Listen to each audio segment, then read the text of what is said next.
तो प्रत्युष भाई, हम लोग भी बात कर रहे थे जो है जीवन के बारे में। मैं आगे ये जानना चाहूँगा जो है कि आपने अभी तमाम जगहों पे यात्राएँ की, घूमे पूरे देश में जो है। अभी बात में कहा आपने ना कि बुद्ध के लोग भी जो है वही टमटम के घोड़े बन गए। ऐसा क्या आपने देखा, अनुभव किया कि ये वाक़ई मतलब कुछ जो नए थॉट्स आते उस पे बात होनी चाहिए। मैं धर्मशाला में था 2 महीने पहले हाँ, और I was in Dharamshala, right? And just in front of our hotel, a car ran over a dog, his feet, and the dog screamed in pain. It was early in the morning, 5, 6 in the morning. So I ran to the car. Sarah, she ran to the car. I mean to the dog. The car passed. The guy didn't stop, and the dog was crying. And we started trying to help it. Whatever Sarah had, she took a stool out from her bag, and then she tried to. And in the meanwhile, 5, 6 monks, they crossed, right? And they just looked at the dog once and turned. And the dog was in immense pain. He was bleeding. His bone was broken. Any human would stop. So Sarah started taking care of the dog, and I ran to the monks. I literally ran. I was like, "Excuse me." They stopped. And I asked them, "Why didn't you bother?" And one of them says very arrogantly, "We are beyond all this." First of all, he said that with arrogance. He didn't say that with a lot of peace, not with submission. He said that with arrogance. And that arrogance, I was not surprised when I heard that, because I have found that arrogance in other Buddhist monks also. The other day I went to the monastery to see where these monks belong. I mean, monks do not belong anywhere, but they were staying at that monastery. So I went there, and the guy who was standing next to Buddha's statue, I entered and I was putting my phone on mute because I didn't want to disturb anybody. So I took my phone out and I'm standing in front of the statue and I'm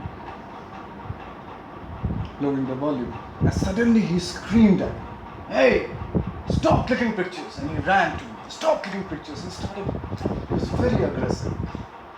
Then I told him I was not clicking pictures, I was putting it on mute.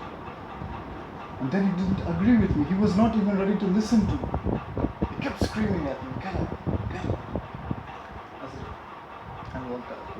And there was an old monk sitting there. Then I sat with him and we had this beautiful conversation. I asked him what has changed. And he had been a monk for a long time, since he was 14 and now he was 76 or something.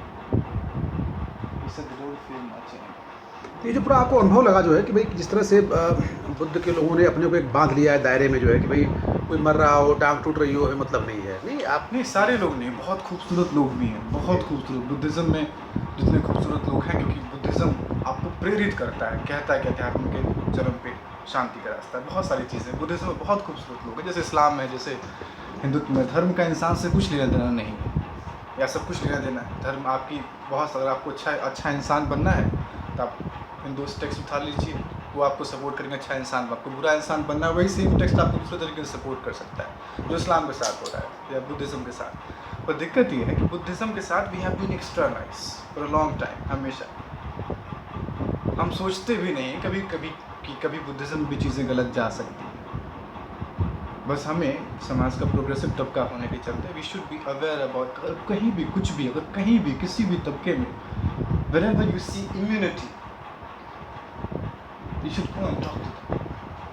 Tell them that no matter what pursuit they are having, they might be spiritual people, they might believe in some different religion, but we are all humans, and we are not supposed to lose our human sensitivity to attain anything. We have to be complete. Absolutely, absolutely. That was my complaint. It's very difficult to talk to these monks. I was a very sincere learner. When I wanted to, I traveled to Leh Ladakh, I went to Spiti, everywhere. I traveled to कितनी उम्र होगी आपकी प्रत्युष पुष्कर जी? अरे हालांकि पूछना नहीं चाहिए मेरे ख्याल से उम्र जो है। 12 दिसंबर मेरा जन्मदिन है, 12 दिसंबर की सुबह। जी, अच्छा। आपने यात्राएं जो है काफ़ी की है देश भर में, जी। तो क्या लगा आपको, जीवन का मकसद क्या है? मतलब बहुत सारे लोग जो है एक समय के बाद सफलता के बाद तलाशते हैं what is purpose of life. आपको क्या लगा कि ज़िंदगी है क्या, किस लिए जीना चाहिए, मकसद क्या है इसका? ओशो कहते हैं कि ज़िंदगी का कोई मकसद नहीं है, आपको क्या लगता है? ज़िंदगी का वही मकसद है जिस मकसद के लिए हम खुद को एलिजिबल बनाते हैं। कोई अगर ज़िंदगी किसी की ज़िंदगी का मकसद इंजीनियर बनना है, इसका मतलब वो खुद को इंजीनियर बनने के लायक बनाएगा। किसी का मकसद डॉक्टर बनना है, तो मैं नहीं कहूँगा कि उनके मकसद गलत हैं या कोई मकसद ही नहीं। But ultimately the purpose of life is to understand our own existence, is to be completely human, is to learn to be completely human. That's why we are humans. That's our first eligibility. We are humans. What do engineers do? Engineering. What do humans do? Humane things. Completely human. And I relate humanity to receptiveness. We have to be so receptive. We were the only race who were given power to be friends with our predators. We could become friends with anyone, woolly mammals, dinosaurs and tigers and elephants, because we could feel. People forget to share. Yeah, so We're the not purpose so of friends life, with themselves. the purpose of life for me is to become receptive, so receptive that you can feel every soul around, every heartbeat, everyone's burden, their joys, their sorrows, their desires, their dreams. The purpose of this life is to become ultimately very receptive. And when I don't see that receptiveness in people, they are in a hurry to find God, they are in a hurry to find light. God will walk past them and they would not understand that this was God. They are not receptive at all. No, they're just passive. Awakening is also a stage where you become eligible that if God walks past you, you will understand He is God. God could be anywhere, right? That's what every religion tells you. That's what every spiritual pursuit tells you. That God could be anywhere. What if He just It's crossed not enough past you? to pray. It's not enough to worship. You have to act. You have to feel. Absolutely. Absolutely. A lot of people think that just if you hope, if you trust to the God, if you are devoted to your religion, you are a good person. One difference between all species and humans is art. Humans have art. And I love when Aristotle says that the purpose of art. So I replace art with life. So he says the purpose of art is not in the outward significance of things, outward appearance of things, rather their inward significance. So I say the purpose of life is the same. The purpose of art and human life is the same. It's not about the outwards appearance of things. It's about the innerwards significance. The meaning, Yes. more than a purpose for me. For me, a purpose is like, you can't have a purpose. You can have as many purposes as you want. Yeah, yes. I don't understand, in the European culture, people tell you, you have to have a purpose, you have to plan your life. At 18 years old, people ask you, what do you want to do with your life? You have to specialize, you have to find your goal, what you want. Like, have a good job, have a husband, get married, have a dog and children, have a bigger house. Why I want this purpose? Why I want to be as everybody in this society? Why I can't find another way? Why can't you be? I mean, I don't disagree. See, the point is, spiritualism has become a sophisticated business. The rich people, they think that there's not a particular section in the society that practices spiritualism. I mean, it's scattered all over, right?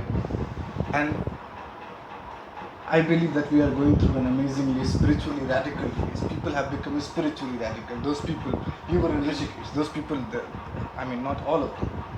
Some of them are very beautiful people. Exceptions. Leave the exceptions. Most of the people, the crowd, they are doing yoga. And I was writing to this, spiritual radicalism is when, instead of saying that yoga is a way to achieve consciousness, you start saying yoga is the way to achieve consciousness. That there is no other way than yoga. That means that you are telling me that all those people who are physically handicapped can never be spiritual, can never. Those who are deaf, and if you think that chanting is the only way to call for the God inside you, it means that you are telling me all those who are deaf and dumb can never be spiritual. And if you're telling me there are some people who are doing drugs and telling me ayahuasca is the only way, it's not. There are different methods. There are lots of different methods.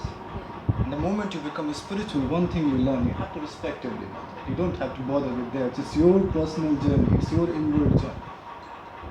And you should not try to catalyze the process, what do drugs do? Ayahuasca is natural medicinal plant, but it's in trend. The shamans are coming. It has become what people really like to do. But basically, you are catalyzing the process.